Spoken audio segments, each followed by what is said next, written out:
And I do think that that's a great core religious message as far as I can tell, and I think that's deeply embedded in this sort of idea. So, all right, so this is what I've been telling you. This is something like how knowledge itself is generated. First of all, there's the unknown as such, and that's really what you don't know anything about. And generally, when you encounter that, you don't encounter it with thought. You encounter it like this, right? And that's the first representation of the absolutely unknown. It's something that is beyond your comprehension, and it's terrifying. And because it's beyond your comprehension, you cannot perceive it, you cannot understand it, but you still have to deal with it. And the way you deal with it is that you freeze.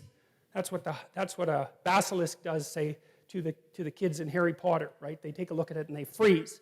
And that's the snake, the terrible snake of chaos that lives underneath everything. You see that thing freezes you. And that's because you're a prey animal. But at the same time, it makes you curious. And so that's the first level of contact with the absolute unknown, is the emotional combination of freezing and curiosity. And that's reflected, I think, in the dragon stories. The dragon is the terrible thing that lives underground that hoards gold or hoards virgins. Very, very strange behavior for a reptile, as we pointed out before.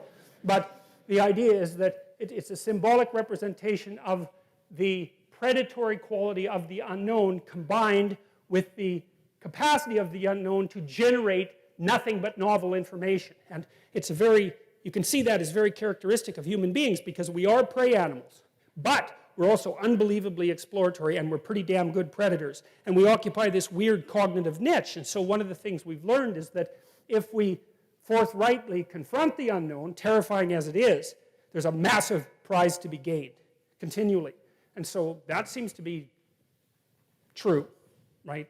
As true as anything is. And then I would also say that that idea, now we know that one of the metaphors that underlies God's extraction of habitable order out of chaos at the beginning of time is an older idea, and a more archaic idea, that God confronted something like the Leviathan. That's one of the words for this serpent-like chaos creature that's often used in the Old Testament, or there's the Leviathan and the Behemoth. Yeah, that's the other thing.